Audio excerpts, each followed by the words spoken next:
Hello, Dr. Zakir Naik. My name is Harris. I'm from Phoenix, Arizona in the United States. I'm an entrepreneur and a marketing manager. Two of my friends in America have converted watching YouTube videos of you. One of them a Christian, one of them an atheist. One of my friends presented me with how to deal with an atheist DVD of yours, which I did watch. But that didn't answer my question. And I've asked this question to a lot of people with no satisfactory answers, a lot of intelligent people.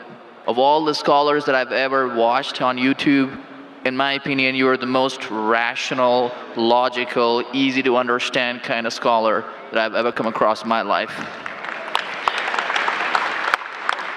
And it is really important that this question is answered because I've never had a satisfactory answer for this question.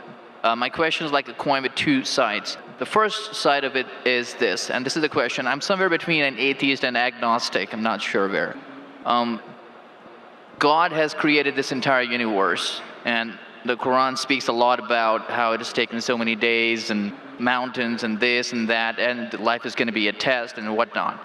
My question is, way before God decided to create this entire universe, before he decided to put human beings, before he decided to send Prophet Muhammad or Adam and Eve, way before he even planned about doing any of this, he knew the end result of it. He knows in the end he will be disappointed by certain people and he will throw them in hellfire. He knows they will be burning. He knows they'll be tortured, and that is when they'll be repenting for what they've done. Way before he created the entire universe, he knows the outcome is gonna be bad. It may be good for certain people who are in heaven, but he knows that he can save those people from being in hell, way before he even decided to go ahead with the creation. Yet he decides to go ahead with it, with all his godly logic. Why would he want to do that? The question, if I can just put it in this manner, how can God be so sadistic that he would actually go ahead with a plan which he knows is going to end up in that manner? That's the first side of the coin. The second side of the coin is, for some reason, if I believe that, okay, God is almighty and he understands everything is great, God is great, why is God insisting in the Quran that look at the mountains, look at the protons, the electrons, this and that, everything is so synchronized, how amazing I am? Why is he forcing us to find his creation amazing when it is a piece of cake for God? I mean, he just had to say kun and it was done. Then why is it a big deal if God has made this entire universe which is so amazing? Because for God it's nothing. So I should not be really amazed at his creation. He can do much more than this. So I do not understand why he wants us to respect what he's done or find it amazing what he has done. The brother asked a very good question and a very intellectual question. It's a very good question. And he has seen some of my tapes on YouTube, even of atheism. And this question that is troubling him, he hasn't got the answer to.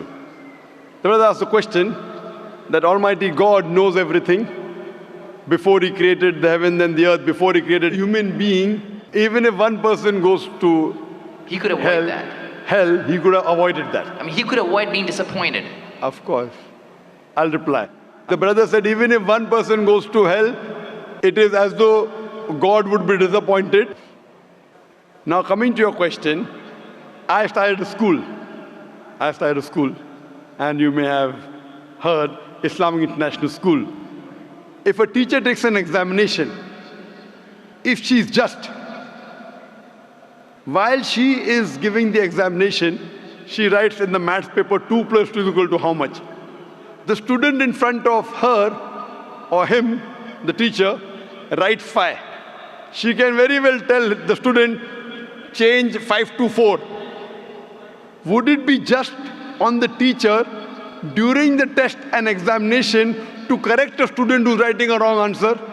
Right, but if she has an option that the student doesn't need to do any of that and still No, I'm asking you a simple question. I'm asking you a simple question. The teacher has given the question paper. Right. All the students were informed about it. You're right.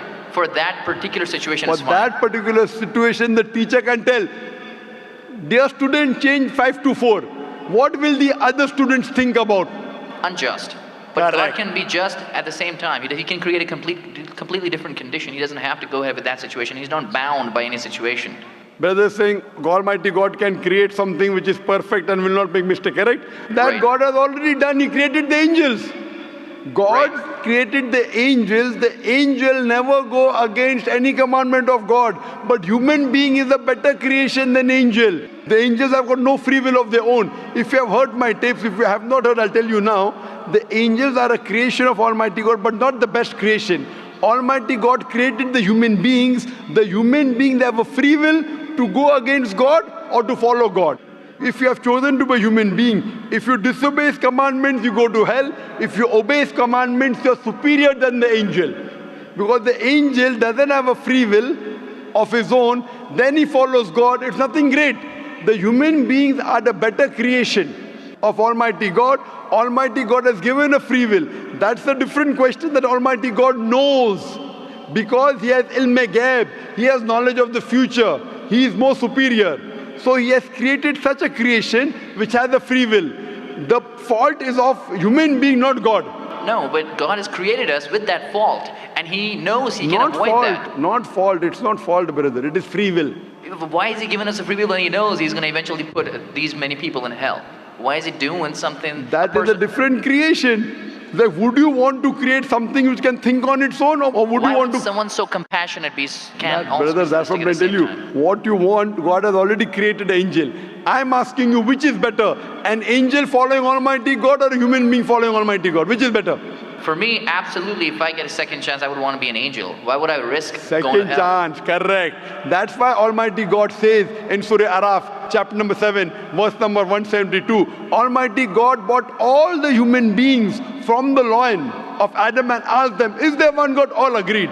Almighty God says in Surah Hashar, chapter 59, verse number 21, if Almighty God revealed the Quran on the mountain would shudder down. Almighty God says in Surah Ahzab, chapter 33, verse number 72, it is the human beings who were fools who said we want to be human beings. You and I were fools. Now you cannot backtrack. Once you said you want to appear for the test, once you read the test paper. Nobody asked me. They asked Adam and Eve. No, brother. Quran says every human being was asked. And then it is washed off. This memory is washed off. If the memory is there, where is the test? Almighty God says in the Quran, do you want to be a human being? If you become a human being, you can become superior to an angel or can get inferior. If you don't want to become a human being, just pass. Even for argument's Brother, sake, even in that please let condition. me complete. You ask the question. All right, go If ahead. you Sorry. interject, how will I answer? Sure, go ahead. So Almighty God asked the human beings, and the Quran says, we human beings were fools, you and I both, were fools who opted for the test. Now once you undergo a test, if you follow the commandment after free will, you be superior to an angel. If you disobey Allah, you become inferior to an angel. We wanted to pass with distinction, you and I. You told, I don't remember. Of course you will not remember. And even I don't remember. But I believe in the Quran. On the day of judgment, Almighty God says, not a single human being will object to the justice of Allah. That we'll come to know on the day of judgment. Only thing we'll say, please give us one more chance. Almighty God will say it's too late. Because if He wants to give you a new chance, even I'll have to come back in the world again. Again, everyone. So those who failed, He can't get only the failures. So the Quran says no one will ever object on the justice of Allah. They will request Allah, give us one more chance. Almighty God will say too late. Almighty God gives us chances in this world itself. You make a mistake, Allah gives you a chance to repent. You repent. Allah forgives you. Again you make a mistake. Once you die, it's only one. So as far as the first question is concerned, why did God create? Because it's a better creation. Any logical person, including you, has to agree that a person who has the free will is a better creation than a person who has no free will. Only your question you don't remember is perfectly right. When you die, when you're resurrected, that time you and I will meet. Then you will say, I remember. Even I don't remember now. But I have faith in the Quran that Quran cannot be wrong, because scientifically, if you heard my lecture, 80% of the Quran is 100% matching with science. 20% is ambiguous, neither right, neither wrong. So my logic says when 80% is 100% correct and not even 0.1% of the 20% is wrong, so my logic says even this 20% would be right. I'm a scientific person, I'm a logical person. So I believe in the statement of the Quran that we chose. If you wouldn't have chosen, you could have questioned God. Why did you make me a human being? Then God would have been at fault. But God says in the Quran, He asked. The mountains were afraid. Everything else was afraid. We human beings opted for this. But do you remember being asked? I don't remember being asked. Brother, if you heard my answer, even I don't remember. But if you remember, where is the test? Imagine if a teacher teaches you something. Teacher teaches you something. Teacher gives you the book. The teacher has to take away the book for the test. If the teacher says, okay, take the book and answer, where is the test? Okay, but why? After the examination is over, you can go home and check or not. But even before the exam began, God knows the end Brother, result. listen to me.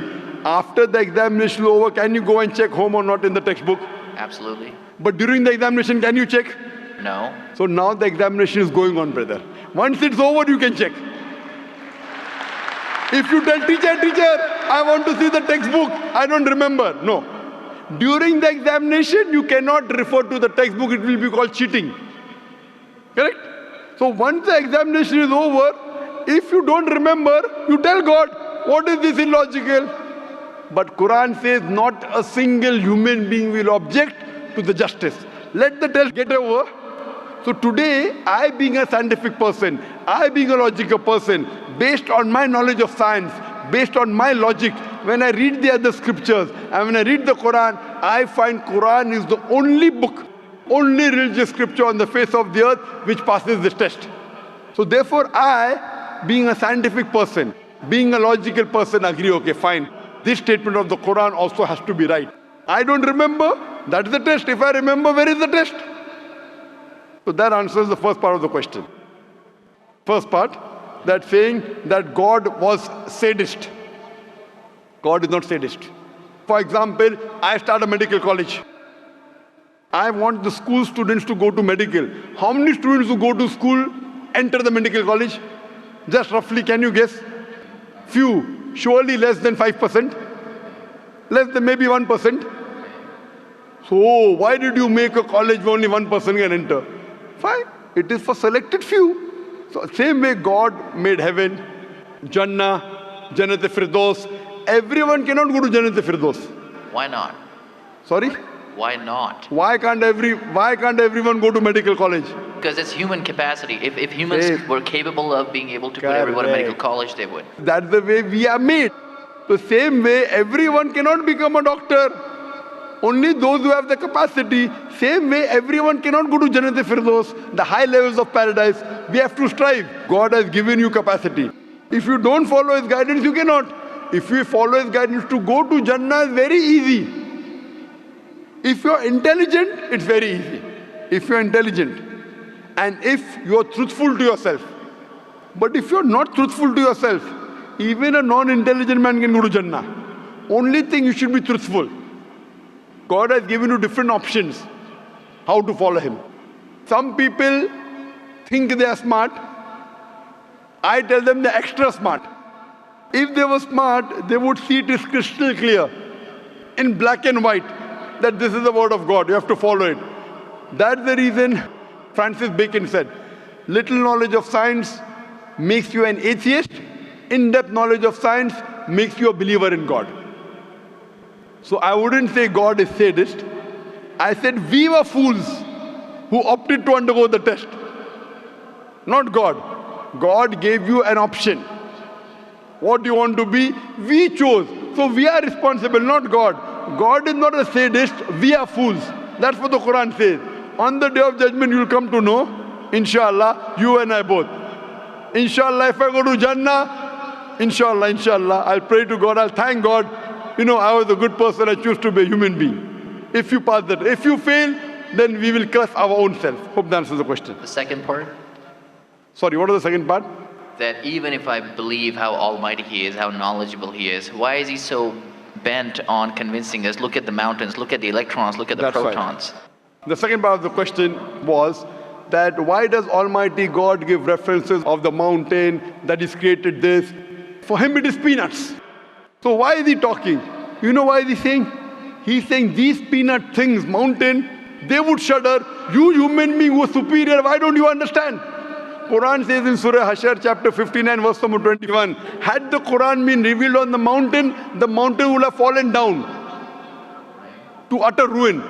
But to us human beings it makes no difference. He's giving these examples to show that these things which are so powerful, the mountains etc. which He has created, would have submitted their will. Why don't you human beings do? He's trying to give an example that we are fools. He's not trying to praise Himself. And whenever He asks us to praise Him, or when He says, for we say Allahu Akbar, God is the greatest. Do you think it will change Allah? No. Whether you say 1,000 times Allahu Akbar or 1,000,000 times, He cannot become greater. He's already the greatest. The reason we say these things is because it is our human mentality, our human nature, that we follow the people who are famous, we follow the people who we praise. For example, your mother has a heart attack. There is an unknown person on the street who gives you the treatment. And you heard that the best heart specialist in the world is Dr. X.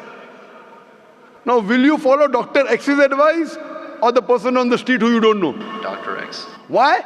Because Dr. X is famous. People know him. He's the best in the world. So the reason in our salah, in our life, we say Allahu Akbar, Allah is the greatest, Allah is the most wise, Allah is the most intelligent. Why?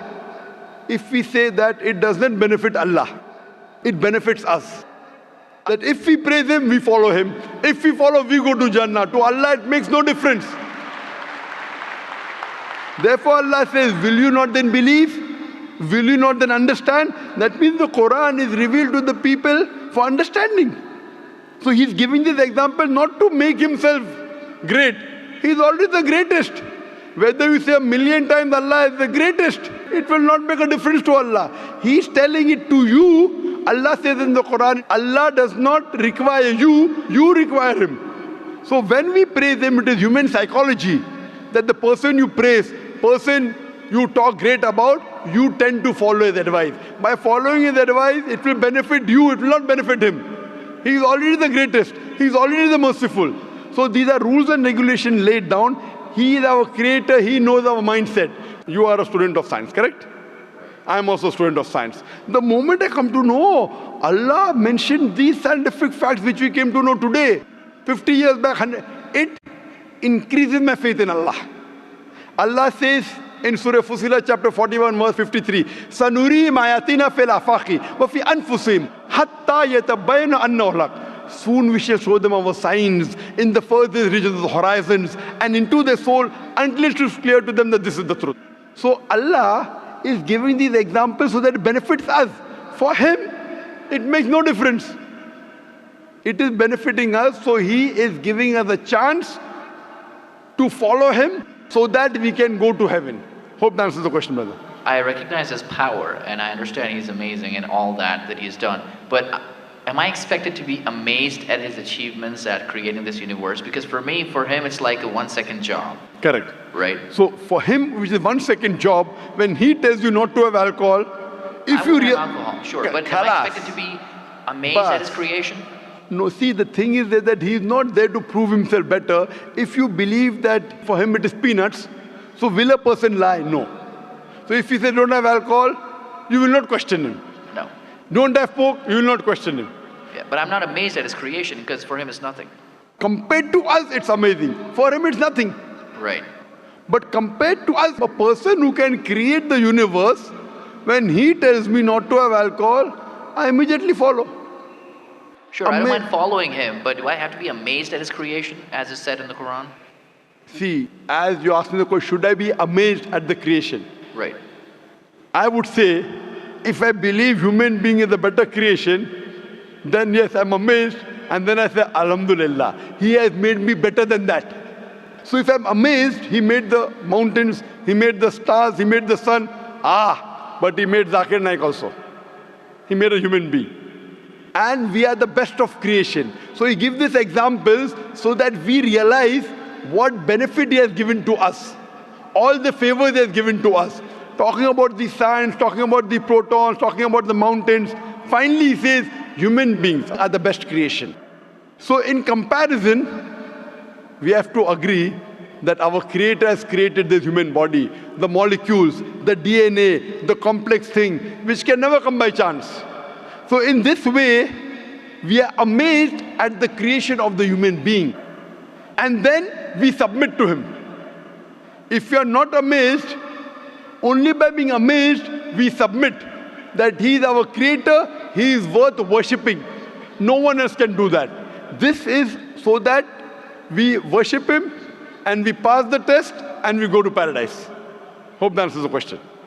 If Bill Gates gives me $100, should I be amazed that he has given me that money? I believe that the question has been answered, and unfortunately we are very constricted for time. You are welcome to come back tomorrow, inshallah. As with all of the brothers and sisters, we have come to the end of tonight's session, so please a very big thank you. I'll just give this last. It said, if Bill Gates gives you $100, Should I be amazed? will you get amazed? Brother, the question is, why should Bill Gates give you $100?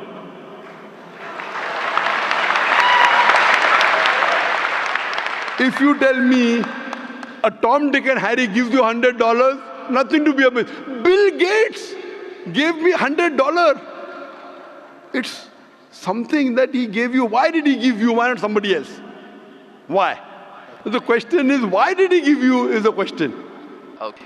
If some Tom, Dick and Harry gives you, if a man on the street gave you $100, Bill Gates. Got it. You got That's it, the no? answer. Got it. I got that. So now you're convinced, huh? Yes, absolutely. That is the answer. So inshallah, I hope that we'll come closer to Islam. So I should not be amazed at the fact that he's given me the money. I should be amazed it's him who's giving the money. Alhamdulillah. Got it. So it was worth the time extending. Alhamdulillah.